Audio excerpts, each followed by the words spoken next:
The US major stock indices went sharply down on Wednesday. The catalyst for the nosedive on Wall Street was the minutes of the Fed's policy meeting in December. Interestingly, high-tech stocks suffered the most from the Fed's policy update. The Nasdaq closed yesterday with a 3% slump. The Dow Jones incurred the least losses, having shed 1%. The S&P500, that is viewed as a barometer of the stock market's health, lost a painful 2%. The ADP employment report released yesterday showed that the actual employment, with 807,000 jobs in December, was twice as high as in the consensus.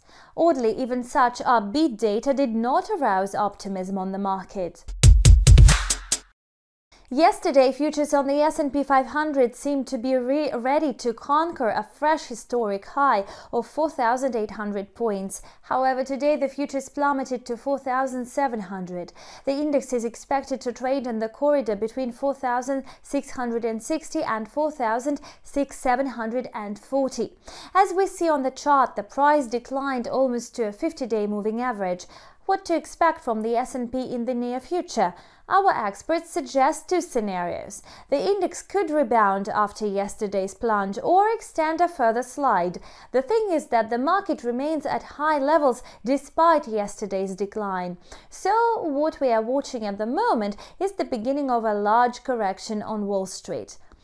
Curiously, the US currency has not responded to the minutes in which the Fed confirmed the intention to taper its bond buying program and raise interest rates. Besides, the greenback has not changed following the news on strong employment. Currently, its index is trading steadily at about 96.30. It's likely to trade in a narrow range between 96 and 96.60. The Canadian dollar is weighed down by a slump in the US stock market, falling oil prices and introduction of restrictions in Canada on the back of the COVID resurgence and its damage to the economy.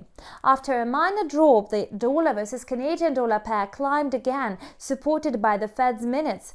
Currently, the pair is trading at nearly 1.2800. The trading instrument is not vulnerable to oil prices as it was earlier. The expected corridor for the US dollar versus Canadian dollar pair is between 1.2760 and 1.2840. You may wonder what statements from the Fed's minutes discouraged investors yesterday so that stock indices went down. The regulator discussed the scenario of raising interest rates from the moment when the bond buying program is terminated. Following the new timeline, the first rate hike is possible as early as in March. Besides, the policymakers discussed that the Fed's balance sheet could be scaled down through selling bonds. In other words, the Federal Reserve will begin the process opposite to what it's doing for the time being. This policy move is sure to increase loan costs and market rates. Today, traders will take notice of the ISM Services PMI that is expected to fall to 67 last month from 69 in November. Let me remind you that the manufacturing PMI actually dropped lower than projected. The US non-farm payrolls that are due tomorrow should officially confirm or deny the employment data from the ADP report. And that is all for today. Thank you so much for watching and see you back tomorrow. Bye.